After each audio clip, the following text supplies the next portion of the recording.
ಎಲ್ಲ ನನ್ನ ವೀಕ್ಷಕ ಪ್ರಭುಗಳಿಗೆ ನಾವು ಶ್ರೀ ಹರಿಹರ ವೇದ ಬ್ರಹ್ಮ ಗುರುಕುಲ ವತಿಯಿಂದ ಕುಮಾರಸ್ವಾಮಿ ವಿದ್ವಾನ್ MA ಆಚಾರ್ಯ ನಿಮ್ಮ ಯಾವುದೇ ಸಮಸ್ಯೆಗಳಿಗೆ, ನಿಮ್ಮ ಯಾವುದೇ ಕುಂದುಕೊರತೆಗಳಿಗೆ, ಜ್ಯೋತಿಷ್ಯ ಸಂಬಂಧಪಟ್ಟ ಯಾವುದೇ ಮಾಹಿತಿಗಾಗಿ ನಮ್ಮ ಸ್ಕ್ರೀನ್ ಮೇಲೆ ಬರ್ತಿರೋ ನಂಬರ್ಗಳನ್ನು ಸಂಪರ್ಕಿಸಿ ಮತ್ತು ಯೂಟ್ಯೂಬ್, ಫೇಸ್ಬುಕ್, ಇನ್ಸ್ಟಾಗ್ರಾಮ್ ಇವುಗಳನ್ನು ಸಬ್ಸ್ಕ್ರೈಬ್ ಮಾಡಿಕೊಂಡು ನಾವು ಕೊಡುತ್ತ ಈ ಸಂಸ್ಥೆ ವತಿಯಿಂದ ನಿಮಗೆ ನೀಡ್ತಾ ಇರುವ ವಿಡಿಯೋಗಳನ್ನು ಮೊದಲಿಗೆ ನೋಡಲು ಸಬ್ಸ್ಕ್ರೈಬ್ ಮಾಡ್ಕೊಳ್ಳಿ, ಲೈಕ್ ಮಾಡಿ, ಇನ್ನೂ ಶೇರ್ ಮಾಡಿ.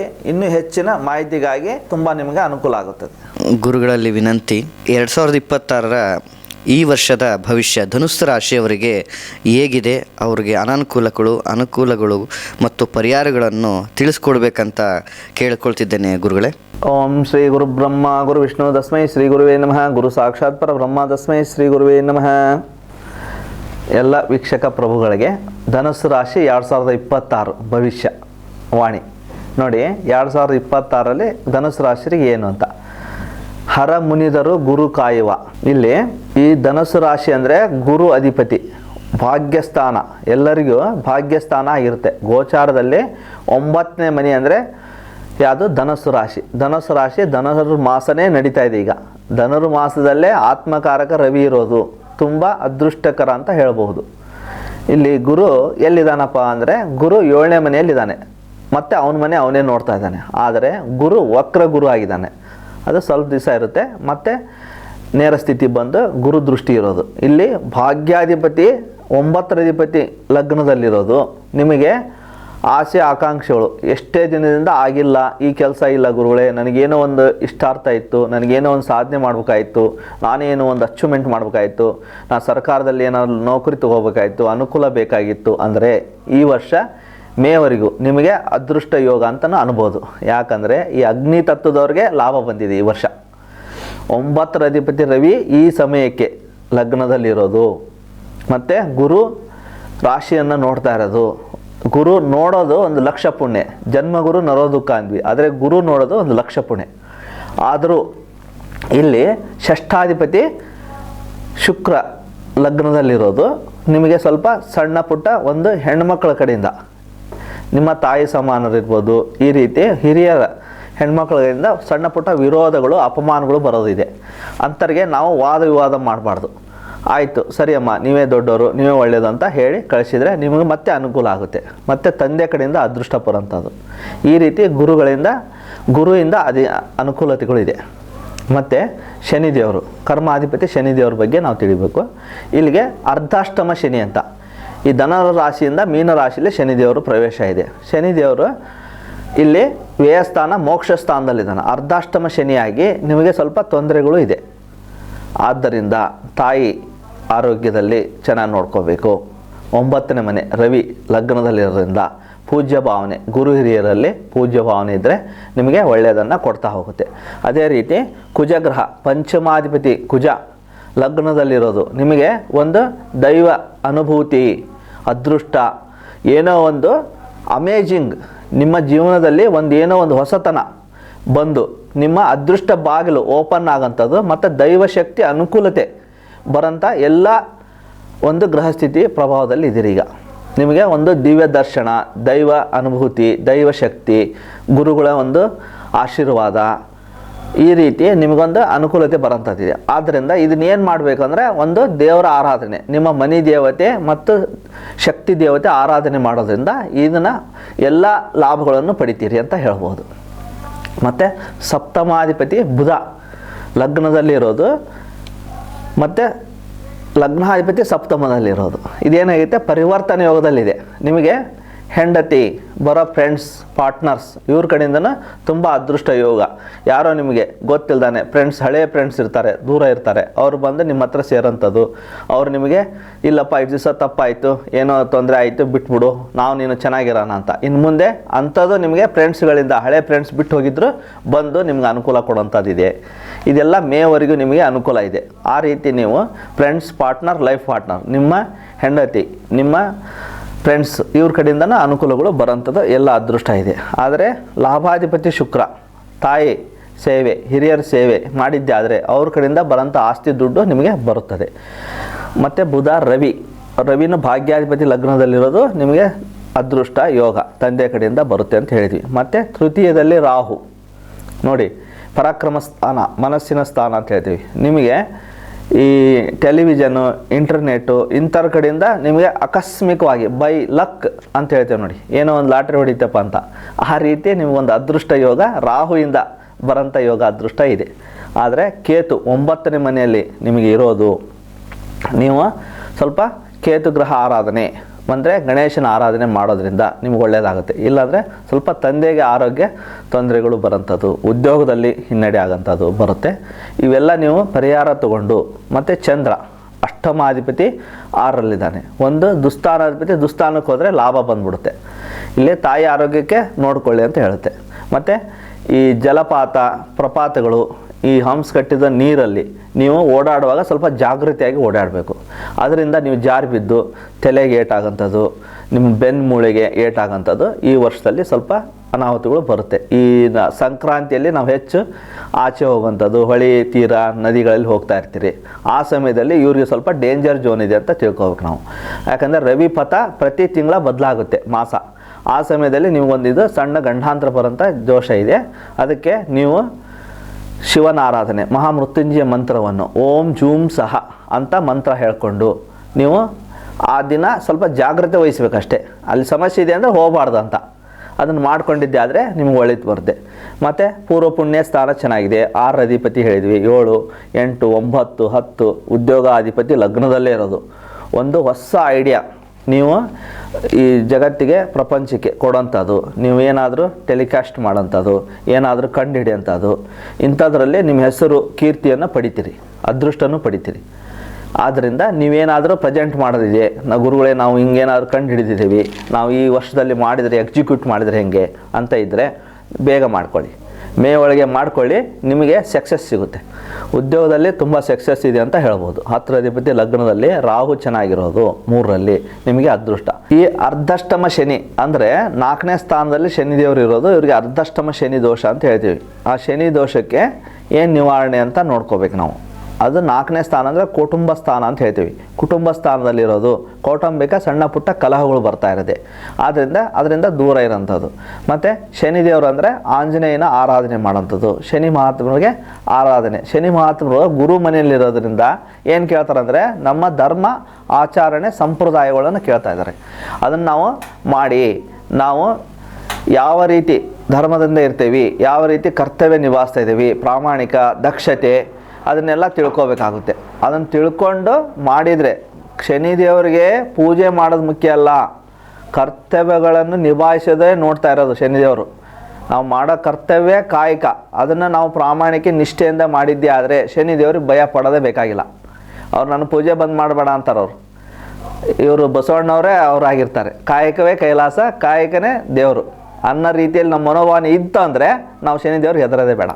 ಆ ರೀತಿ ಮನೋಭಾವನೆ ಇಟ್ಕೊಂಡು ನೀವು ಪೂಜೆ ಮಾಡ್ಕೊಂಡು ಹೋದರೆ ಪ್ರತಿ ಗುರುವಾರ ಗುರುಗುರ ಆರಾಧನೆ, ಓಂ ಗ್ರಾಂ ಗ್ರೀಂ ಗ್ರೌಂ ಸಹ ಗುರವೇ ನಮಃ ಅಂತ ಪ್ರತಿನಿತ್ಯ 108 ಬಾರಿ ಗುರುವಾರ ಪೂರ್ವ ದಿಕ್ಕಿಗೆ ಹಳದಿ ವಸ್ತ್ರ ಹಾಕ್ಕೊಂಡು ಹೇಳೋದು, ಕಡಲೆಕಾಳು ದಾನ ಮಾಡೋದು, ಈ ರೀತಿ ಮಾಡ್ತಾ ಹೋದರೆ ಧನುಸ್ಸು ರಾಶಿಯವರಿಗೆ ಒಳಿತು ಉಂಟಾಗುತ್ತದೆ.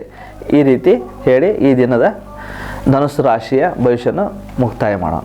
ಧನುಸ್ಸು ರಾಶಿಯವರಿಗೆ ಈ ವರ್ಷ ಹೇಗಿದೆ ಅನ್ನೋದನ್ನು ಎಲ್ಲ ತಿಳಿಸಿದರೆ ಗುರುಗಳೇ, ಅದೇ ರೀತಿ ಮುಂದಿನ ರಾಶಿಯಾಗಿರುವಂತಹ ಮಕರ ರಾಶಿಯವರಿಗೆ ಈ ವರ್ಷ ಹೇಗಿದೆ, ಅವರು ಯಾವ ರೀತಿ ಇರಬೇಕು ಅನ್ನೋದನ್ನು ಹೇಳ್ಬೇಕೆಂದು ತಮ್ಮಲ್ಲಿ ವಿನಂತಿಸಿಕೊಳ್ಳುತ್ತಿದ್ದೇನೆ ಗುರುಗಳೇ.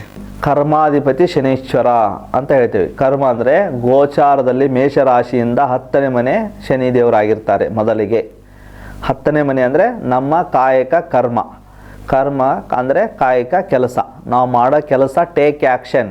ನಿನಗೆ ಹಸುವಿದೆ, ದುಡ್ಡು ಬೇಕು ಅಂದರೆ ನ್ಯಾಯವಾದವಾಗಿ ದುಡಿತೀಯಾ, ಅನ್ಯಾಯವಾಗಿ ದುಡಿತೀಯಾ, ಅದನ್ನು ನೋಡೋಕ್ಕೆ ಶನೇಶ್ವರ ಇರೋದು. ಕಾಯಕ ಕೆಲಸ, ಪ್ರಾಮಾಣಿಕ ನಿಷ್ಠೆ ಅವರ ಸಿಂಬಲ್ ಅಂತ ಅನ್ಕೋಬೇಕು ನಾವು. ಪ್ರಾಮಾಣಿಕ ದಕ್ಷತೆ, ಯಾರಾದರೂ ಅನ್ಯಾಯವನ್ನು ಖಂಡಿಸಿ ಎತ್ತಿ ಹಿಡಿಬೇಕು, ನ್ಯಾಯವನ್ನು ಎತ್ತಿ ಹಿಡಿತಾ ಇದ್ದಾರೆ ಅಂದರೆ ಅದೇ ಶನಿ ಮಹಾತ್ಮರಾಗಿರ್ತಾರೆ. ಇಲ್ಲಿ ಶನಿ ಮಹಾತ್ಮ ಬಗ್ಗೆ ಬರೀ ನಮಗೆ ಕೆಟ್ಟ ಕಲ್ಪನೆಗಳೇ ಜಾಸ್ತಿ ಇದೆ. ಶನಿದೇವರು ಅಂದರೆ ಅಯ್ಯೋ ಭಯ ಯಾಕೆ? ಶನಿದೇವರು ನಮಗೆ ಒಳ್ಳೇದಕ್ಕೆ ಒಳ್ಳೇದೇ ಕೊಡ್ತಾನೆ, ಕೆಟ್ಟದ್ದಕ್ಕೆ ಕೆಟ್ಟದ್ದೇ ಕೊಡ್ತಾನೆ. ಆದ್ದರಿಂದ ನಾವು ನಿಷ್ಠೆ ಪ್ರಾಮಾಣಿಕತೆಯನ್ನು ಇಟ್ಕೋಬೇಕಷ್ಟೇ. ಅಂದರೆ ಇಂಟೆನ್ಷನ್ ನೋಡಿ, ಶನಿದೇವರು ಏನೇನು ನೋಡ್ತಾನಂದರೆ ಎಂಡ್ ಆಫ್ ದಿ ಡೇ ನಿನ್ನ ಜೀವನ ಕರ್ತವ್ಯವನ್ನು, ನಿನ್ನ ಜೀವನ ಮನೆ ಕುಟುಂಬವನ್ನು ನಡೆಸಲು ನೀನು ಏನು ಕರ್ತವ್ಯ ನಿಷ್ಠೆ ಪ್ರಾಮಾಣಿಕತೆಯಿಂದ ಏನು ಮಾಡ್ತಾ ಇದೀಯಾ ಅದನ್ನು ನೋಡಿ ಅವನು ಫಲ ಕೊಡ್ತಾನೆ. ಅದಕ್ಕೆ ಶನಿದೇವರಂದರೆ ಭಯ ಬೇಡ, ಭಕ್ತಿ ಇರಬೇಕು ನಮಗೆ. ಅದನ್ನು ಹೇಳಿ ಇವತ್ತು ಮಕರ ರಾಶಿ 2026 ಭವಿಷ್ಯವನ್ನು ಆರಂಭಿಸೋಣ. 2026 ಶನಿದೇವರು ನೋಡಿ, ಶನಿದೇವರು ಇವರು ಮಕರ ರಾಶಿಗೆ 3ನೇ ಸ್ಥಾನದಲ್ಲಿದ್ದಾರೆ, ಪರಾಕ್ರಮ ಸ್ಥಾನದಲ್ಲಿದ್ದಾರೆ. ಶೌರ್ಯ ಸಾಹಸ, ಏನಾದರೂ ಇವರು ಸ್ಪೋರ್ಟ್ಸ್ ಇನ್ನೊಂದರಲ್ಲಿ ಏನಾದರೂ ಸಾಧನೆ ಮಾಡಬೇಕು, ತುಂಬ ವರ್ಷಗಳಿಂದ ಇವರು ಶ್ರಮಪಟ್ಟು ಒಂದು ಸಾಧನೆ ಮಾಡ್ಕೊಂಡು ಬಂದಿದ್ದಾರೆ ಅಂದರೆ ಶನೇಶ್ವರನು ಇಲ್ಲಿ 3ರಲ್ಲಿದ್ದು ಇವರ ಶಕ್ತಿ ಮತ್ತು ಇವರು ವಿದ್ಯೆ ಅನುಕೂಲತೆ ತಕ್ಕಂಗೆ ಲಾಭ ಕೊಡ್ತಾರೆ. ಮತ್ತು 3ರಲ್ಲಿ 3, 6, 11ರಲ್ಲಿ ಯಾವುದೇ ಅಶುಭ ಗ್ರಹಗಳು ಅಂತ ಹೇಳ್ತೀವಿ ಅವರು ಲಾಭ ಕೊಡ್ತಾರೆ. ಅದೇ ರೀತಿ ಗುರುನಿಂದ ಪ್ರಯತ್ನ ಪಡ್ತಾ ಇದ್ದಾರೆ, ಆದರೆ ಯಾವುದೂ ಸಕ್ಸಸ್ ಆಗ್ತಾಯಿಲ್ಲ. ಯಾಕೆ ಹೇಳಿ, ಇಲ್ಲಿ ಗುರು 6ರಲ್ಲಿದ್ದಾನೆ. ಗುರು 6, 8, 12ಕ್ಕೆ ಇರಬಾರ್ದು. ಆದ್ದರಿಂದ ಮೇ ನಂತರ ನಿಮ್ಗೆ ಅದೃಷ್ಟ ಬಾಗಿಲು ಓಪನ್ ಆಗುತ್ತೆ. ಗುರು ಪಥ ಚೇಂಜ್ ಆಗಿ ಮೇ ನಂತರ ನಿಮಗೆ ಅದೃಷ್ಟ ಆಗುತ್ತೆ. ನೀವೇನಾದ್ರು ಬದಲಾವಣೆ ಮಾಡ್ತಾಯಿದ್ದೀರಾ, ಮನೆ ಬದಲಾವಣೆ, ಆಸ್ತಿ ಖರೀದಿ, ಮತ್ತು ಕೆಲಸದಲ್ಲಿ ಬೇರೆ ಉದ್ಯೋಗಕ್ಕೆ ಕೈ ಹಾಕ್ತಾ ಇದ್ದೀರಿ, ಏನೇ ಮಾಡಬೇಕು, ಏನೇ ಅನುಕೂಲ ಅಂದ್ರೆ ಮೇ ನಂತರ ನೀವು ಮಾಡ್ತಾ ಹೋದರೆ ನಿಮ್ಗೆ ಅದೃಷ್ಟ ಬದಲಾಗುತ್ತೆ ಅಂತ ಹೇಳ್ತೀವಿ. ಆದ್ದರಿಂದ ನಿಮಗೆ ಪೂರ್ವ ಪುಣ್ಯ ಅಂತ ತಿಳ್ಕೊಬೇಕು ನಾವು. ನಮ್ಗೆ ಅದೃಷ್ಟ ಎಲ್ಲಿಂದ ಬರುತ್ತೆ ಗುರುಗಳೇ ಅಂದರೆ, ಅದೃಷ್ಟ ಅಂತೀರಿ, ಎಲ್ಲಿಂದ ಬರುತ್ತೆ ಅದನ್ನು ಎಕ್ಯುರೇಟ್ ಹೇಳ್ಬೇಕಂದ್ರೆ 1, 5, 9 ಲಗ್ನ ಅಂದರೆ ವ್ಯಕ್ತಿ, 5 ಅಂದರೆ ಪೂರ್ವ ಪುಣ್ಯ, 9 ಅಂದರೆ ಭಾಗ್ಯ ಅಂದರೆ ತಂದೆ ತಾಯಿಯಿಂದ ಬರೋದು, 5 ಅಂದರೆ ಅವರು ಹಿಂದಿನ ಜನ್ಮದಲ್ಲಿ ಮಾಡಿರೋ ಪುಣ್ಯದಿಂದ, ಲಗ್ನ ಅಂದರೆ ಈ ಜನ್ಮದಲ್ಲಿ ನಾನು ಏನು ಕೆಲಸ ಮಾಡ್ತಾನೆ ಅನ್ನೋದಿಂದ, ಲಗ್ನ ಅಂದರೆ ಅಸೆಂಡೆಂಟ್ ಆ ವ್ಯಕ್ತಿ ಏನು ಮಾಡ್ತಾನೆ ಅನ್ನೋದು, 5 ಅಂದರೆ ಪೂರ್ವ ಪುಣ್ಯ ನಿನ್ನ ಹಿಂದಿನ ಜನ್ಮದಲ್ಲಿ ಮಾಡಿರೋದು, 9 ಅಂದರೆ ತಂದೆ ತಾಯಿ ಹಿರಿಯರು ಮಾಡಿದ ಪುಣ್ಯ. ಇದು 3 ಸೇರಿ ಅವನ ಜೀವನಕ್ಕೆ ಅದೃಷ್ಟ ಅಂತ ಹೇಳ್ತೀವಿ ನಾವು. ಇದನ್ನು ಸ್ಪಷ್ಟವಾಗಿ ಹೇಳ್ಬೇಕಂದ್ರೆ ಈ ರೀತಿ ಅದೃಷ್ಟ ಬರುತ್ತದೆ. ನಿಮಗೆ ಪಂಚಮಾಧಿಪತಿ ವ್ಯಯಸ್ಥಾನದಲ್ಲಿದ್ದಾನೆ, ಆದ್ದರಿಂದ ಸದ್ಯಗೆ ಮತ್ತೆ 1 ತಿಂಗಳಿಂದ ಮತ್ತೆ ಚೇಂಜ್ ಆಗ್ತಾರೆ ಶುಕ್ರ ಗ್ರಹರು. ಮತ್ತು ಭಾಗ್ಯಾಧಿಪತಿ ಯಾರು ಇವರಿಗೆ ಅಂದರೆ ಕನ್ಯಾ ರಾಶಿ ಆಗಿರುತ್ತದೆ. ಕನ್ಯಾ ರಾಶಿ ಬುಧ ಗ್ರಹ ವ್ಯಯಸ್ಥಾನದಲ್ಲಿರೋದು. ಸಂಕ್ರಾಂತಿ ಕಳೆಯವರೆಗೆ ಸ್ವಲ್ಪ ಹಿನ್ನಡೆ ಇದೆ ನಿಮಗೆ. ಸಂಕ್ರಾಂತಿ ನಂತರ ಮತ್ತೆ ನಿಮಗೆ ಲಾಭಗಳು ಉತ್ಪತ್ತಿ ಆಗ್ತಾ ಹೋಗ್ತಾವೆ. ಈ ಬುಧ ಶುಕ್ರರು ಮತ್ತೆ 5, 9ರ ಅಧಿಪತಿ ಲಗ್ನಕ್ಕೆ ಬರ್ತಾರೆ. ನಿಮಗೆ ಸ್ವಲ್ಪ ಸಂಕ್ರಾಂತಿ ಹಬ್ಬ ಕಳೆದ ಮೇಲೆ ನಿಮಗೆ ಪ್ಲಸ್ ಪಾಯಿಂಟ್ ಆಗ್ತಾ ಹೋಗುತ್ತೆ. ಆ ರೀತಿ ನೀವು ತಿಳ್ಕೊಬೇಕು. ಮತ್ತು ರವಿ ಗ್ರಹ ಅಷ್ಟಮಾಧಿಪತಿ ವ್ಯಯಸ್ಥಾನದಲ್ಲಿದ್ದಾನೆ ನೋಡಿ. ದುಸ್ಥಾನಾಧಿಪತಿ ದುಸ್ಥಾನಕ್ಕೆ ಹೋದರೆ ಒಳ್ಳೆಯದು. ನಿಮಗೇನೋ ಒಂದು ಕೋರ್ಟು ಕಚೇರಿಯಲ್ಲಿ ಸಮಸ್ಯೆ ಆಗಿ ನಿಂತಿತ್ತು, ಈ ಸಮಯದಲ್ಲಿ ಬಿಡುಗಡೆ ಆಗೋಂಥ ಸಮಸ್ಯೆಗಳು ನಿವಾರಣೆ ಆಗೋಂಥ ಸಮಯ ಅಂತ ಅನ್ಕೋಬೇಕು. ದುಸ್ಥಾನಾಧಿಪತಿಗಳು ದುಸ್ಥಾನಕ್ಕೆ ಹೋದರೆ 8ರ ಅಧಿಪತಿ 12ರಲ್ಲಿ ಬಂದು ನಿಮಗೆ ಅದು ಕೇಸೇ ಕ್ಲಾಸ್ ಆಗೋಂಥದ್ದು, ಡಿಸ್ಮಿಸ್ ಆಗೋಂಥದ್ದು ಆಗಿ ನಿಮಗೆ ಒಳ್ಳೆಯದಾಗತ್ತಿದೆ. ಯಾವಾಗ ಮೇಗ್ ರಿಸಲ್ಟ್ ಸಿಗೋದು ಅಲ್ಲಿವರೆಗೆ ಇಲ್ಲ, ಆದರೆ ಆಗಂಥ ಕಾಲ ಬರ್ತಾ ಇದೆ ಅಂತ ತಿಳ್ಕೊಳ್ಳಿ. ಆದ್ದರಿಂದ ಅದನ್ನು ಉಲ್ಬಣ ಮಾಡ್ಕೋಬೇಡಿ. ಸಮಸ್ಯೆ ಇದೆಯಾ ಅಲ್ಲಿವರೆಗೆ ತಟಸ್ಥರಾಗಿ ಉಳಿರಿ. ಮೇ ನಂತರ ನಿಮಗೆ ಅದೃಷ್ಟ ಬಾಗಿಲು ಓಪನ್ ಆಗುತ್ತೆ. ಮತ್ತು ಅದೇ ರೀತಿ ಕುಜ ಕುಟುಂಬಾಧಿಪತಿ ವ್ಯಯಸ್ಥಾನದಲ್ಲಿರೋದು, ಇದನ್ನು ದುಸ್ಥಾನಾಧಿಪತಿ ದುಸ್ಥಾನಕ್ಕೆ ಹೋದರೆ ಒಳ್ಳೆಯದಾಗುತ್ತೆ. ಇದು ಭೂಮಿ ಸಂಬಂಧಪಟ್ಟಿದ್ದು ಎಲ್ಲ ಹೇಳ್ತೀವಿ ನಾವು. ಮತ್ತು ಎಷ್ಟನೇ ಮನೆ ಅಧಿಪತಿ ಲಾಭಾಧಿಪತಿ ಕುಜ ಇವರಿಗೆ, 11ರ ಅಧಿಪತಿ ಕುಜ. ಭೂಮಿಯಿಂದ ಕೃಷಿ ಉತ್ಪನ್ನಗಳು ಒಳ್ಳೆಯ ಸಮಯ ಒಳ್ಳೆಯ ದಿನ ನೋಡಿ ನೀವು ಆರಂಭ ಮಾಡಿದರೆ, ಮತ್ತೇನಾದರೂ ದೀರ್ಘ ಕಾಲದ ಬೆಳೆಗಳಿರುತ್ತೆ ಅಂಥ ಮರಗಳಿಂದ ನಿಮಗೆ ಲಾಭ ಬರೋದಿದ್ದರೆ, ಉತ್ಪನ್ನ ಬರೋದಿದ್ದರೆ ಈ ಏಪ್ರಿಲ್ ಮೇ ನಂತರ ತುಂಬ ಅವಕಾಶಗಳು ಹುಡುಕೊಂಡು ನಿಮಗೆ ಬರ್ತಾ ಇದೆ. ಯಾಕಂದರೆ ಅರ್ಧಾಷ್ಟಮ ಶನಿ ಮತ್ತು ತೃತೀಯ ಶನಿ 7.5 ನಿಮಗೆ ಬಿಟ್ಟು ಹೋಗಿರೋದ್ರಿಂದ ನಿಮ್ಮ ಕರ್ಮಾನುಸಾರ ಫಲಗಳನ್ನು ಶನಿದೇವರೇ ಕೊಡ್ತಾ ಹೋಗ್ತಾನೆ. ಇಲ್ಲಿ ಡೇಂಜರ್ ಇರೋದೇನೆಂದರೆ ಅಷ್ಟಮದಲ್ಲಿ ಕೇತು, ಧನಸ್ಥಾನದಲ್ಲಿ ರಾಹು. ಯಾರಿಗೆ ನೀವು ಹಣಕಾಸು ವ್ಯವಹಾರದಲ್ಲಿ ನಿಮಗೆ ಸಹಾಯ ಮಾಡೋ ಗುಣ ಇದೆಯಾ, ನಿಮ್ಮಲ್ಲಿ ಜೇಬಲ್ಲಿ 1000 ಇದ್ದರೆ 500 ಕೊಟ್ಬಿಡಿ. ಆದರೆ ಅವ್ರ ಕಷ್ಟಕ್ಕೆ ಹೋಗಿ ನೀವು ಸಹಾಯ ಮಾಡೋಕ್ಕೆ ಹೋಗಿ ಜಾಮೀನು ಹಾಕೋದು, ಇನ್ನೊಂದು ಭರವಸೆ ಕೊಡುವಂಥದ್ದು ಮಾಡಿದರೆ ನಿಮ್ಮ ಮೇಲೆ ಅವರ ಸಮಸ್ಯೆಗಳು ನಿಮ್ಮ ಮೇಲೆ ಬರೋಂಥದ್ದಿದೆ. ಆದ್ದರಿಂದ ಎಚ್ಚರ ವಹಿಸಿ. ಧನಸ್ಥಾನದಲ್ಲಿ ರಾಹು ಇದ್ದು ನಿಮ್ಮನ್ನ ಮೋಟಿವೇಶನ್ ಮಾಡಿ ನಿಮ್ಮನ್ನ ಸಮಸ್ಯೆಗೆ ಸಿಕ್ಕಾಕ್ಸ್ತಾರೆ. ಧನಸ್ಥಾನದಲ್ಲಿ ರಾಹು ಇರೋದು ಇದು ಎಷ್ಟು ದಿವಸ ಇದೆ ಅಂದರೆ ಇನ್ನೂ ಒಂದು ಈ ವರ್ಷ ಎಂಡ್ವರೆಗೆ ಆಗ್ಬೋದು, 2026 ಆರಂಭಕ್ಕಾದರೆ. ಅಲ್ಲಿವರೆಗೂ ನೀವು ಸ್ವಲ್ಪ ಎಚ್ಚರ ವಹಿಸಿ. ಯಾರಿಗೂ ಹಣಕಾಸು ಜಾಮೀನು ವಗೇರಿ ಮಾಡೋಕ್ಕೆ ಹೋಗ್ಬೇಡಿ. ನಿಮಗೆ ಸಹಾಯ ಮಾಡೋ ಗುಣ ಇದೆಯಾ ಕೊಟ್ಬಿಡಿ. ನಿಮ್ಮ ಜೇಬಲ್ಲಿ ಇದಿಷ್ಟೇ ತೊಗೊಂಡ್ಬಿಡಪ್ಪ, ನನಗಾಗೋದು ಇಷ್ಟ ಅಂತ ಹೇಳ್ಬಿಡಿ. ಆದರೆ ಈ ರೀತಿ ನೀವು ಇನ್ನೊಬ್ರು ರೆಸ್ಪಾನ್ಸಿಬಿಲಿಟಿ ಮಾಡಿ ನೀವು ಸಮಸ್ಯೆಯಲ್ಲಿ ಸಿಕ್ಕಾಕೊಳ್ಳೋದಿದೆ. ಹಾಗೆ ಸಮಸ್ಯೆ ಗೊತ್ತಾಯಿತು ಅಂದರೆ ಅದರಿಂದ ದೂರ ಇರಬೇಕು, ಅದೇ ಪರಿಹಾರ. ಅದನ್ನು ತಿಳ್ಕೊಂಡು ನೋಡಿ, ಶನಿದೇವರಂದರೆ ಕಾಯಿಕ. ನೀವು ನಿಷ್ಠೆಬದ್ಧವಾಗಿ ಕೆಲಸ ಮಾಡಿದ್ದೆ ಆದರೆ ತುಂಬ ಅದೃಷ್ಟ ಯೋಗ, ನಿಮ್ಮ ಅಚೀವ್ಮೆಂಟ್ಗಳು ಅಂತ ಹೇಳಿದ್ವಿ. 3ನೇ ಸ್ಥಾನದಲ್ಲಿ ನಿಮ್ಮ ರಾಶಾಧಿಪತಿ ಶನಿದೇವರು ಇರೋದು. ದೀರ್ಘಕಾಲ ಏನೋ ಒಂದು ಸಾಧನೆ ಮಾಡ್ಕೊಂಬಂದಿರಿ, ಈ ಸಮಯದಲ್ಲಿ ಅದನ್ನು ಪ್ರೆಸೆಂಟ್ ಮಾಡಿ ನೀವು ಹೆಸರು ಉನ್ನತಿ ಪಡೆಯುವಂಥದ್ದು ನಿಯರ್ ಬೈ ಆಗಂತ ಎಲ್ಲ ಅದೃಷ್ಟಗಳು ಇದೆ. ಮತ್ತು ರಾಹು ಧನಸ್ಥಾನದಲ್ಲಿರೋದ್ರಿಂದ ನಿಮಗೆ ಮೋಸ ವಂಚನೆಗಳು ಮಖಕ್ಕೆ ಏಕಟಾಗಂಥದ್ದು. ಈ ಯಾರಿಗೆ ಮಕರ ರಾಶಿಯಲ್ಲಿದ್ದಾರೆ ಅವ್ರಿಗೆ ಸ್ಕಿನ್ ಅಲರ್ಜಿ, ಮುಖಕ್ಕೆ ಏನಾದರೂ ಏಟಾಗಂಥದ್ದು. ಅಷ್ಟಮ ಕೇತು ಇರೋದ್ರಿಂದ ಇಲ್ಲಿ ಎಕ್ಸಿಡೆಂಟ್, ಸಣ್ಣ ಪುಟ್ಟ ಕೈಕಾಲು ಮೂಳೆಗಳು ಮುರಿಯುವಂಥದ್ದು ಇರುತ್ತೆ. ಅಷ್ಟಮ ಅಂದರೆ ಆಯುಷ್ ಸ್ಥಾನ. ಇವಕ್ಕೆ ರಾಹು ಕೇತುಗಳಿಗೆ ಆರಾಧನೆ ಮಾಡಬೇಕಂದ್ರೆ ದುರ್ಗಾದೇವಿ ಆರಾಧನೆ ಮಾಡಬೇಕು. ದುರ್ಗಾದೇವಿ ಮಾಡೋದು ಓಂ ದುಮ್ ದುರ್ಗಾಯೇ ನಮಃ ಅಂತ ಹೇಳೋದು. ಪ್ರತಿ ಶನಿವಾರ ನಿಮ್ಮ ಅಧಿಪತಿ ಓನರ್ ಶನೇಶ್ವರನಿಗೆ ಓಂ ನೀಲಾಂಜನ ಸಮಭಾಜಂ ರವಿಪುತ್ರಂ ಯಮಾಗ್ರಜಂ ಛಾಯಾ ಮಾರ್ತಾಂಡ ಸಂಭೂತಂ ತಮ್ ನಮಾಮಿ ಶನೇಶ್ವರಂ ಶಂ ಶನೇಶ್ವರಾಯ ನಮಃ ಅಂತ ಪ್ರತಿ ಸಾಯಂಕಾಲ ಹೇಳಬೇಕು.